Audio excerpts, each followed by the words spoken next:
Yugioh is one of the most difficult trading card games to get into. Building a competitive Yu-Gi-Oh deck is expensive.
You can do this.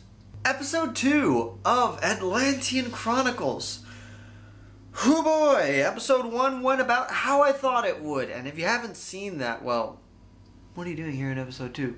Anyway, we are on a hot losing streak, but that's to be expected when I'm coming to duels with a structure deck from the Xyz era in 2022.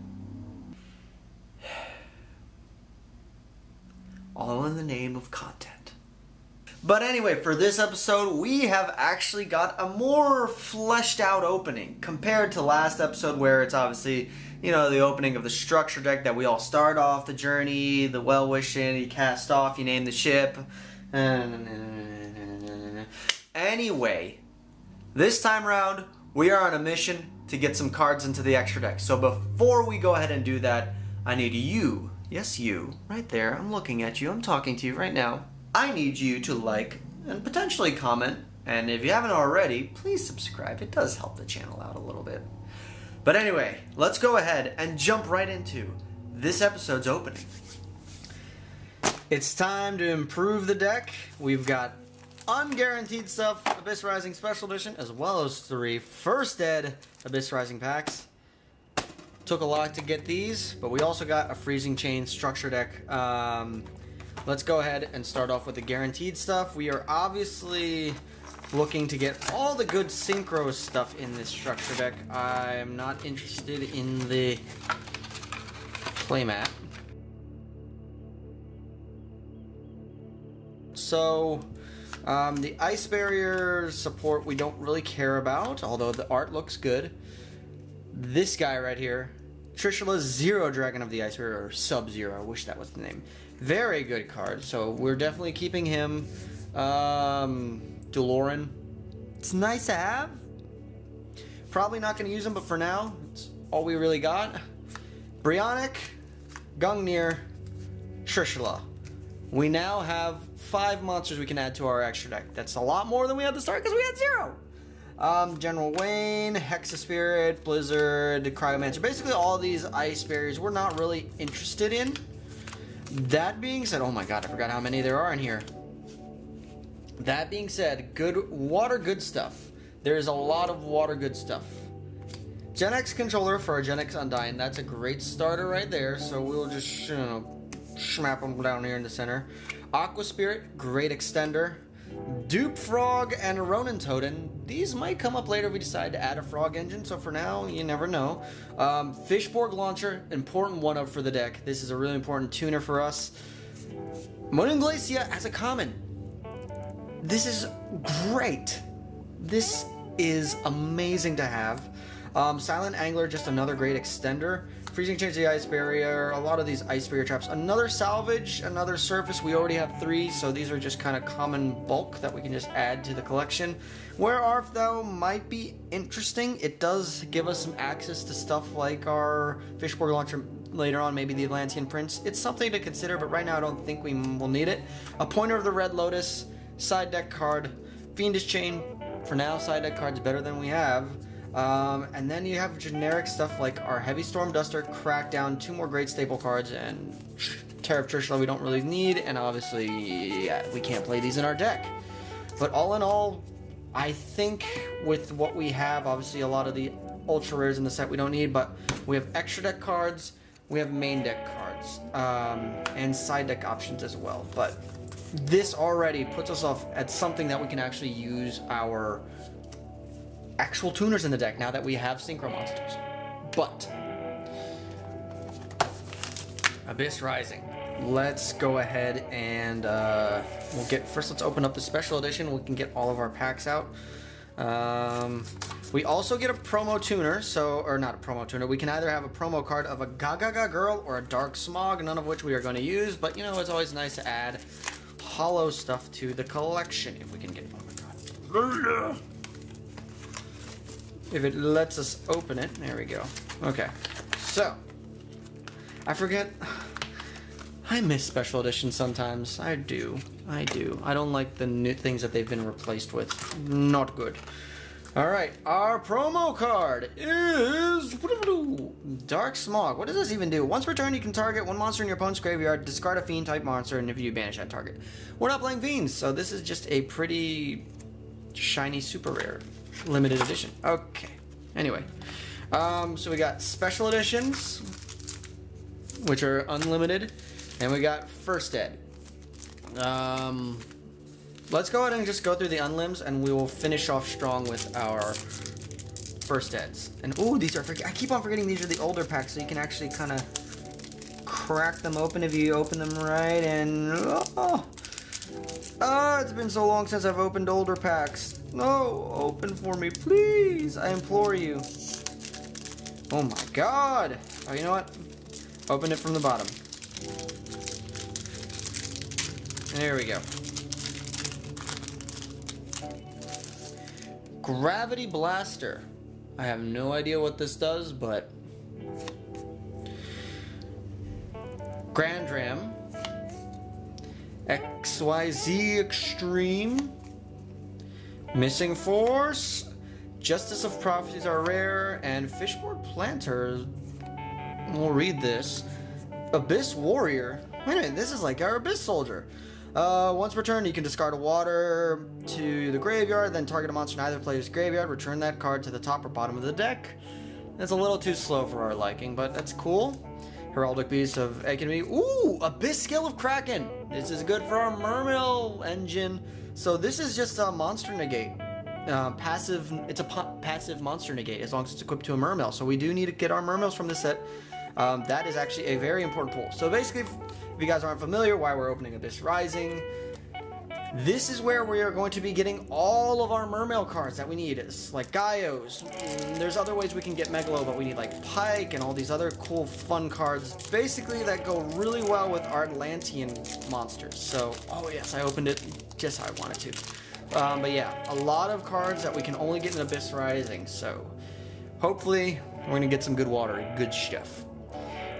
Deep Sweeper, Metallizing Parasite, Soul Tite, Heraldic Beast, Burner's Falcon, Rage of the Deep Sea, and Abyss Storm. What does this do? Send one face up Umi you control to the graveyard. Send all spell traps on the field to the grave. I mean, that's interesting. It's a weird Harpy's Feather Duster, but it's a... Yo! We pulled an ulti. Oh my. Okay, cool. Number 9 dice and not the ulti I wanted from this set. I want Abyss Gaios if I'm pulling any ulti, but I will take an ulti. I will always take an ulti. Once per battle step. During your opponent's turn, when this card with Xyz material is attacked, negate the attack. This is a quick effect. When this card is targeted for attack while it has no Xyz materials, you can target 2 monsters in the graveyard, attach those cards to this card as Xyz materials. During your main phase 1, you can detach 1 material from this card. This card can attack your opponent directly this turn. Your opponent must control a monster with higher attack for this card in order to resolve this effect. 2800 attack, 3k defense. It's an interesting 9. I am not complaining in the slightest. We pulled an ulti. That is amazing. Snow Dragon. Another Abyss Scale of the Kraken. That's pretty good. Heroic Advance, and we're back to the start. Okay. This special edition gave us an ultimate rare. Not complaining in the slightest. But we do need some Mermail cards. What I really want is at least a Gund and one pike. Maybe 2 pike. But yeah, those are in the rare slot, if I'm not mistaken, so we've got a few more chances to pull it. Hermit of Prophecy, Madolche, Marmalade, Heroic Challenger, Night Watchman, Heroic Gift, Snow Dust Giant is our rare. So it's a rank 4, 2 level 4 water monsters. Once per turn, detach one Xyz material from this card, reveal any number of water monsters in your hand, and place that many ice counters on face-up monsters on the field. Non-water monsters on the field lose 200 for each out card. So it's an interesting out to some big monsters. This might just go in for our purposes in our deck. And hey, our first Abyss monster, or Mermail monster, is not really what we want. If this card's sent to the graveyard, you can special a Mermail from your hand, except itself. And it's a hard once per turn for a Misabel Hide. Not the best, but it does turn on our Abyssgale Kraken, so that's something to consider. House Dustin, Magic Deflector, Heroic Challenger, and then yeah, we're back to the start. We're getting there. But that was our special edition. Interesting special edition. I mean, we got an ultimate rare. Anyway, we're going into the first ed packs now. Yeah. God, I love how the old packs open like this. That means you can kind of save them. I like to collect the packs and put them on my wall and all that stuff. But anyway, Madolche, Marmalade, Hermit of Prophecy, Metalizing Paratite, Soultite, Shore Knight. Oh, that's our rare. Once per turn, when this battle position is changed, you can send a water from deck to grave. Ooh, super. Heroic Champion, Kusanagi. Unfortunately, it's 3 level 4 warriors, so we can't really play him. Once per turn, during the fleeting turn, when a trap is activated, detach, negate, and it gains 500. So it's a trap negate, but we're not playing warriors to facilitate this. But it's a cool pull. One-shot wand, Solar Windjammer, Rage of the Deep Sea, Guardram, and we're back to the start.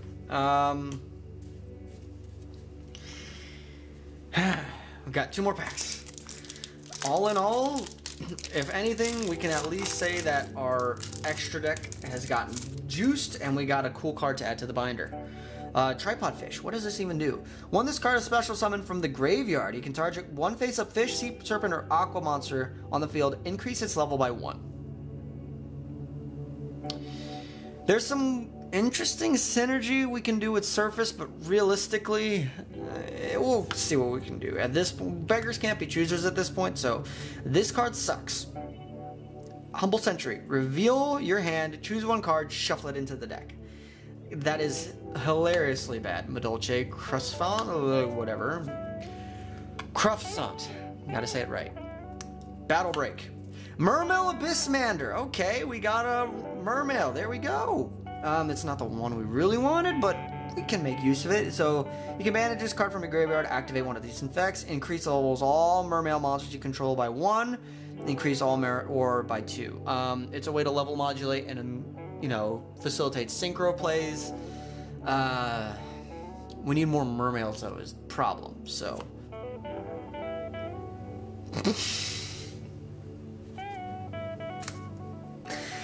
This could have been Bahamut Shark. This could have been Abyss Megalo. This could have been so many more things.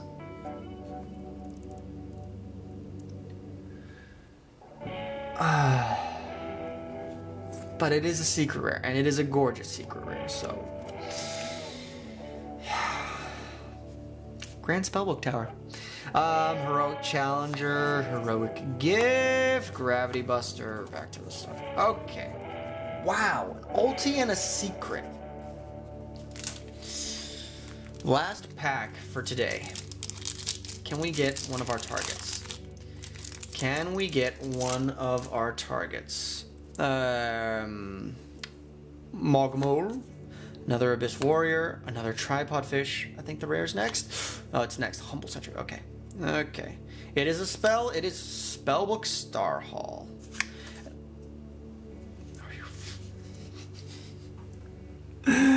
Oh my god! We pulled the cover card.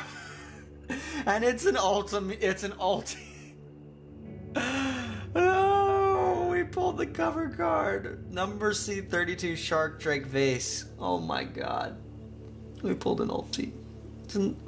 We pulled 2 ultis. These could have been This could have been Mermail Biscayos, but it's So this card is as cool as it is. It sucks, but I will read the effect. So 4 level 4 water monsters to make this thing. You can also Xyz summon this card by using a number 32 Shark Drake you control as Xyz material. So realistically, you're going into Shark Drake, which is 3. You overlay onto him. But what he does, during either player's turn, if your life points are 1,000 or less, you can detach 1 material from this card and banish 1 monster from your graveyard. Target 1 face-up monster on the field. That target's attack and defense becomes 0 until the end phase. The card sucks, but it's an ultimate rare. And we can technically make this card, which also I am so psyched we pulled it. Cashback. What the hell is this? When your opponent activates a spell or trap card or monster effect by paying life points, negate the activation, and if you do, return it to the deck. That's interesting. Heraldic Beast, Burner Falcon, Heroic Gift. Yeah.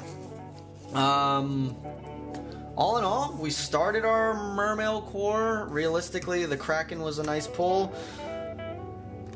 Extra deck. We pulled 2 ultis. And then, of course, we've got our Synchro pulls, but we pulled 2 freaking ultis. We pulled a secret rare that we're also probably not going to use. We're not going to definitely use. We've got some interesting cards to play around with. We've obviously got some side deck and main deck upgrades. All in all, today's opening was a huge success.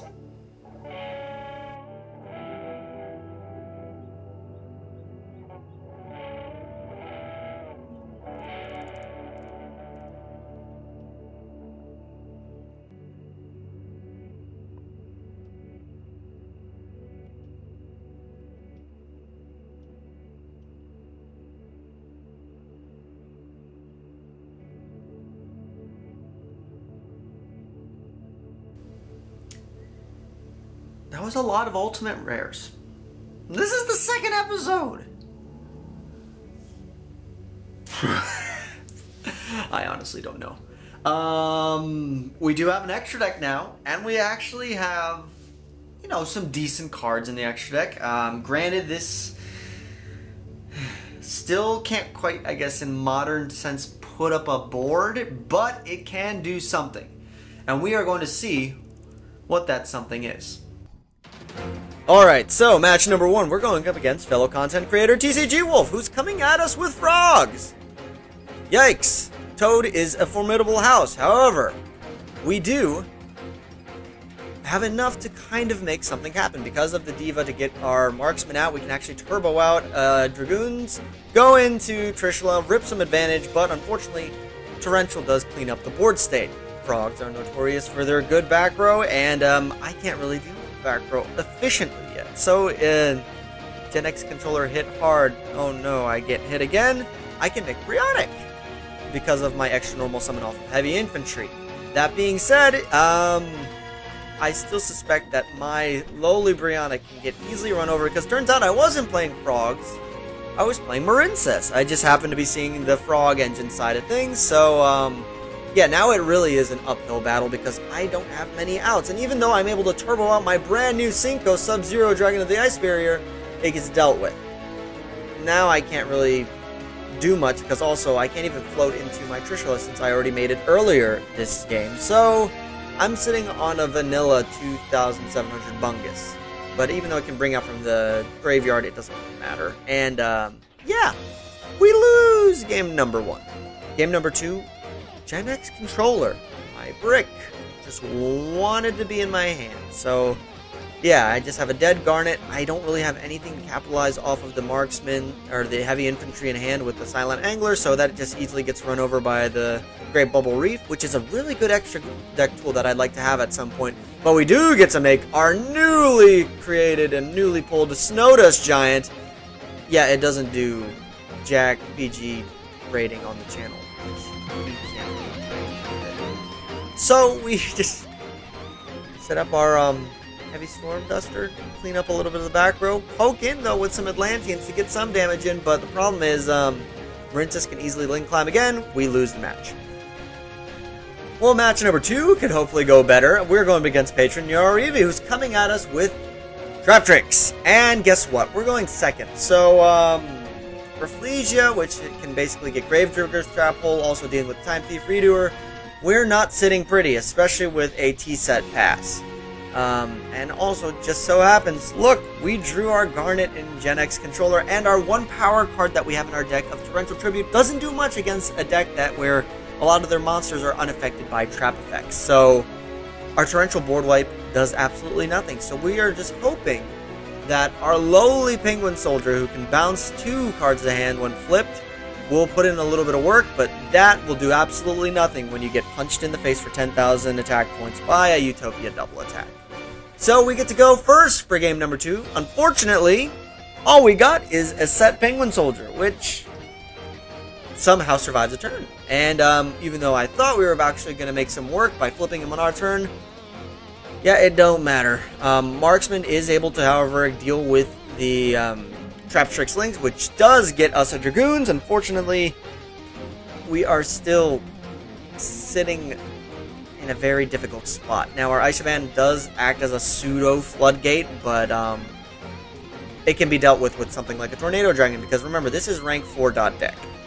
This deck can chug out rank 4s like nobody's business, and our trap cards don't have much effect on Trap Tricks monsters, ultimately, so although we are able to clear out 2 of those nasty back rows, we still get Utopia doubled and OTK'd, so take that for what you will.